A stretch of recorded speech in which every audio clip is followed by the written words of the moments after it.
So how can you be more magnetic to other people?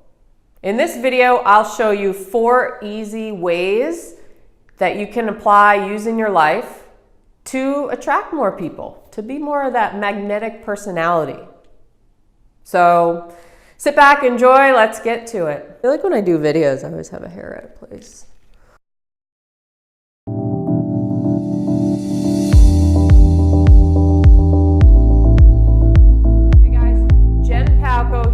So in this video, we're going to talk about something called heart coherence and the law of resonance.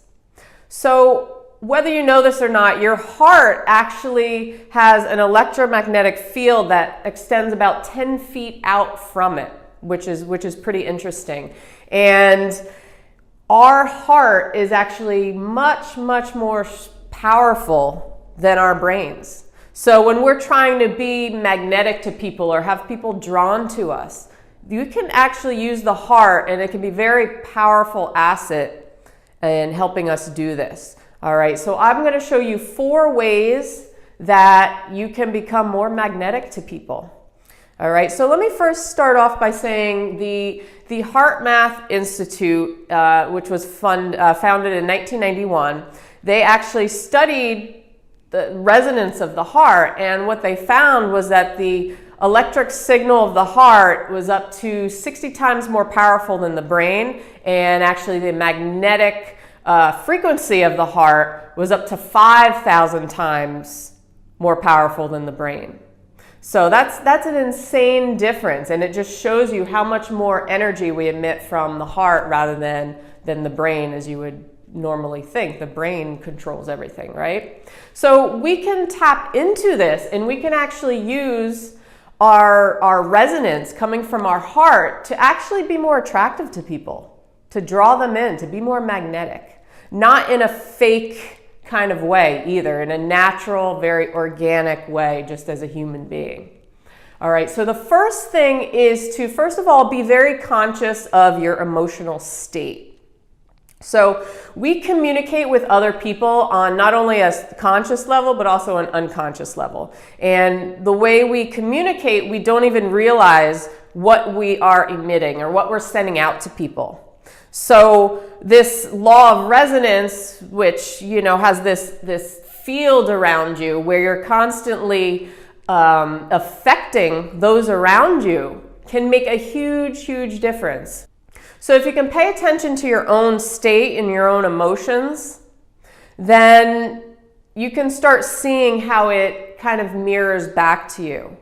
All right, people are more attracted, obviously, to people who are more positive, to people who give out more things like love and more of this expansive energy, right? They don't want to be around people who are constantly complaining and negative, and it brings them down. So naturally, we are attracted to people who support us and bring us up. So if you're conscious of your emotional state before you go out and you talk to people and go about your day, then this will really help you tap into using that heart energy to draw more people in, to be more magnetic. All right, so that's number 1.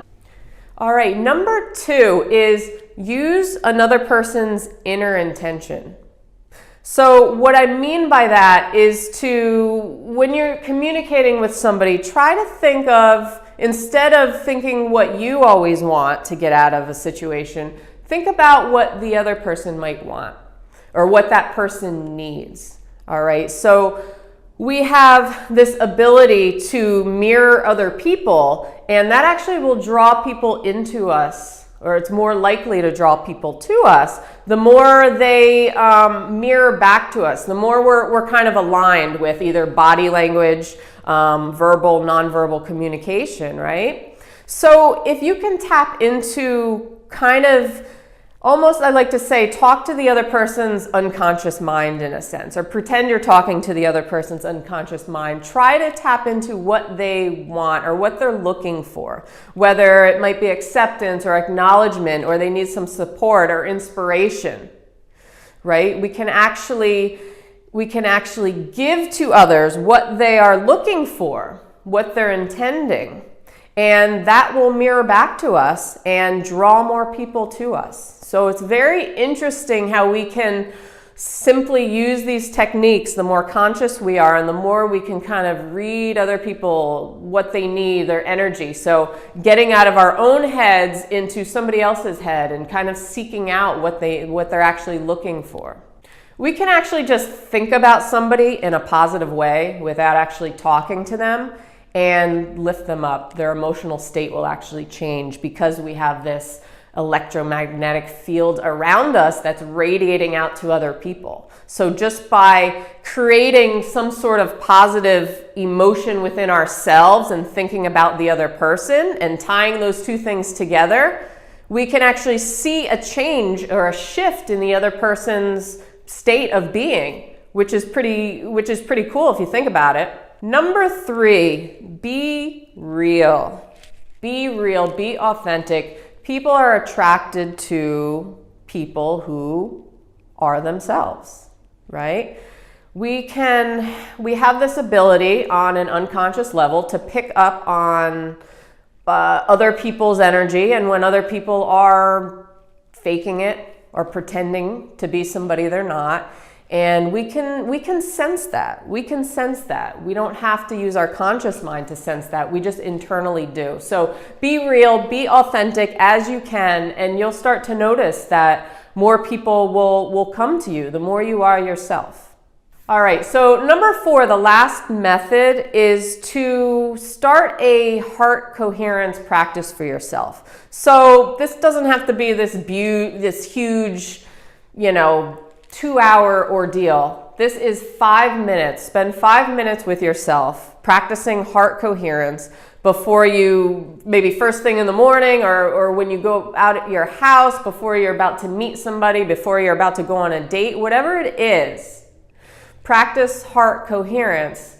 So how do you do this? Well, it's really not that complicated. And there's a lot of, you can go on the Heart Math Institute and they'll show you this method as well. So what you do basically is focus on your heart center of your body, right? The middle of your chest. And you could put one hand over the other if you want. You don't have to, but sometimes it helps people focus. You could close your eyes if you want. And what you do is just really put all of your focus and attention on your heart center and try to think of something that makes you feel good or makes you expand, okay? Some people, for me, I would think of like one of my little guinea pigs or something, and something that I find cute and warming, and try to create that sensation in your heart center. All right, and once you've created that sensation in your heart center, hold on to it. Hold on to it for as long as you can. As long as you can. For some people, it could be 20 seconds. For other people, it could be 5 minutes. But what you want to do is just focus on that feeling for a few minutes. Spend 5 minutes a day. And what that does, it'll actually raise the vibration of your body, and it will create this positive field around your body. And that's going to project out to everything around you, people and things and situations in your life, and it's going to attract more of that back to you. So that's it. Those are 4 ways that you can become more magnetic to other people. Just a great thing to practice on a daily basis, and it doesn't have to apply to like a relationship or trying to meet the love of your life. It can apply to just any kind of communication with other people, because we constantly are communicating on an unconscious level. Most of what we pick up from other people is nonverbal. All right, it's through body language. So the more we can mirror other people and have them mirror back to us, the more we're in alignment with other people, and the more people will be drawn to us and will seem more magnetic. Okay, so that's it for me today, guys. I hope you all have a great day, and I'll see you on the next video. All right, peace.